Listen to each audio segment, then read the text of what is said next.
RJD के भी हिंदुओं को आमंत्रण है, कम्युनिस्ट के भी हिंदुओं को आमंत्रण है, जदयू के भी हिंदुओं को आमंत्रण है, भारतीय जनता पार्टी के भी हिंदुओं को आमंत्रण है। मैं हिंदू बन के पैदा लिया, हिंदू बन के मरूंगा। ये कैसे हिमाचल में एकत्रित हुआ और हिंदू अपने आप को बचाने में संकल्प।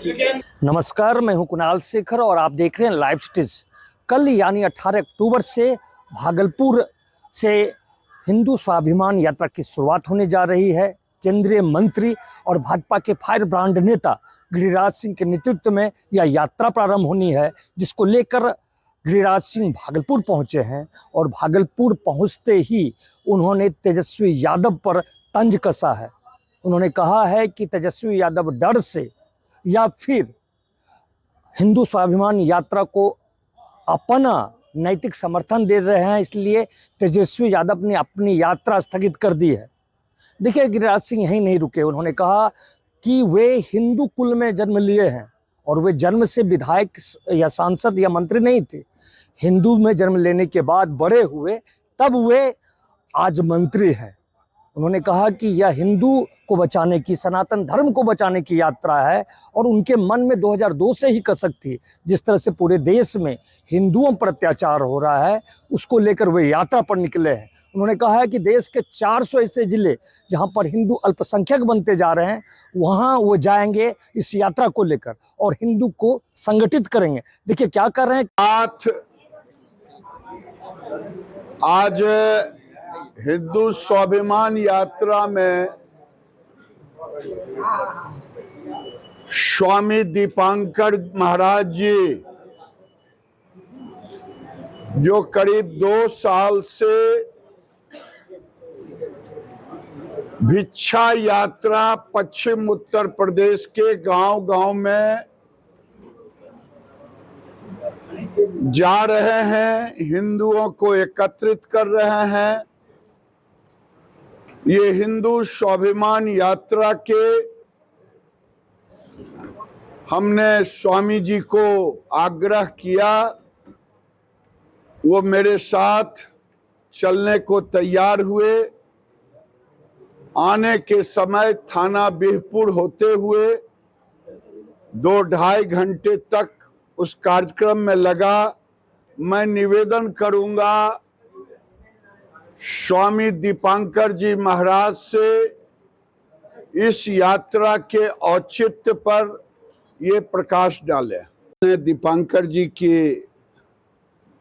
मैं इतना ही कहूंगा, मुझे खुशी है कि तेजस्वी यादव ने, मुझे सूत्रों से पता चला है, या तो अपनी यात्रा रद्द किया है हिंदू स्वाभिमान यात्रा से डर करके, या समर्थन देने के लिए।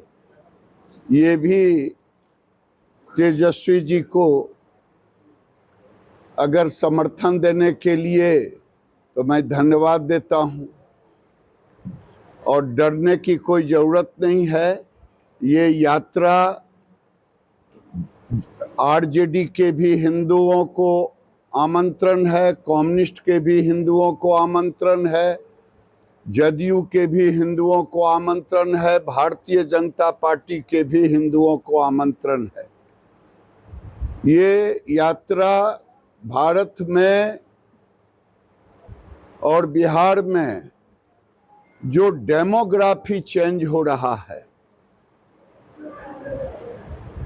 और उसमें जो हिंदुओं का अस्तित्व खतरे में पड़ रहा है।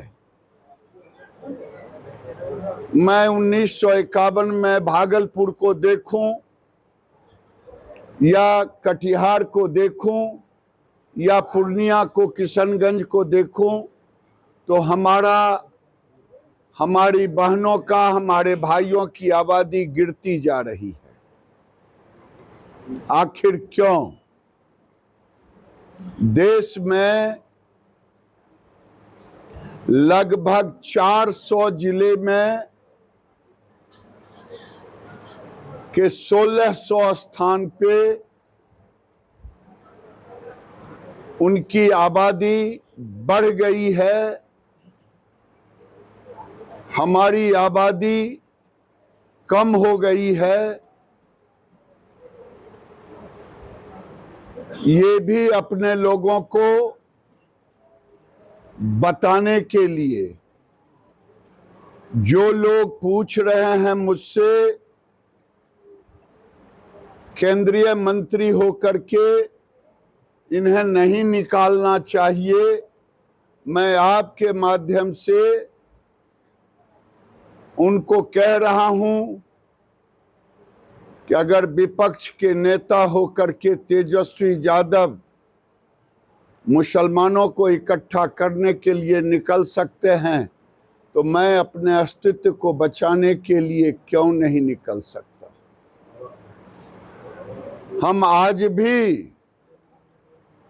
देश के अंदर, मैं मुसलमान भाइयों से भी पूछना चाहता हूं कि आजादी के देश के बंटवारे के बाद कभी आपके तजिया पर किसी गांव से लेके शहर तक हमने पत्थर नहीं मारा।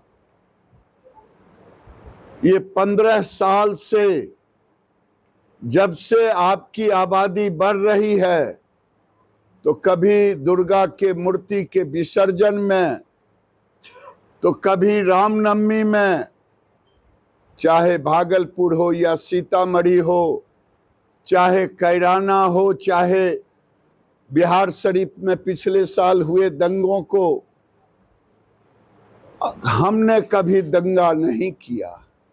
आप छतों पर पत्थर इकट्ठा करते हो हमें मारने के लिए, आप तलवार चलाते हो, आप गोली चलाते हो। अब हमें अपने अस्तित्व की रक्षा के लिए, और बाबा साहेब अम्बेडकर को हम याद करना चाहते हैं, और मैं अम्बेडकर वादियों से कहना चाहता हूं, भाई अम्बेडकर, बाबा अम्बेडकर को पढ़ो।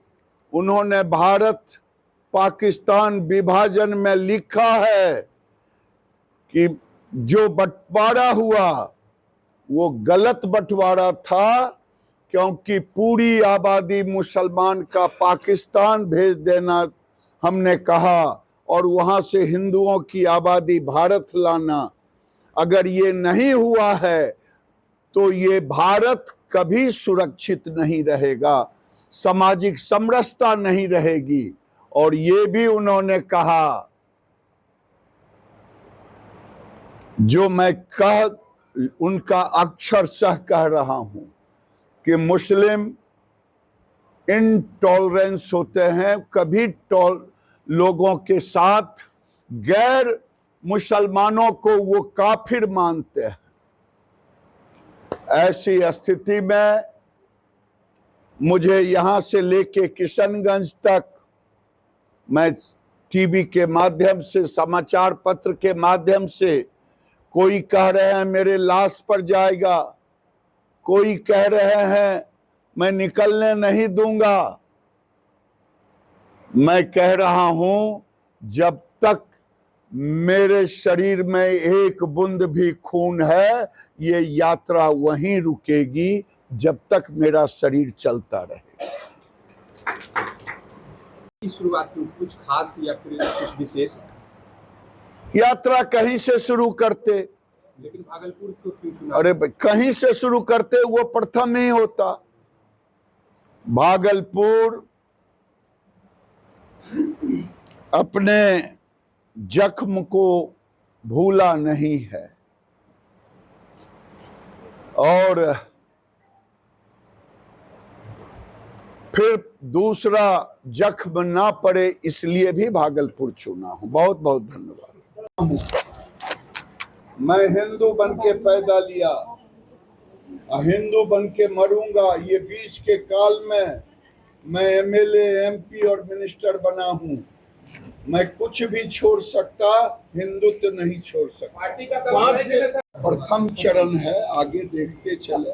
पार्टी का दबाव है, हमें किसी के दबाव की चिंता नहीं है।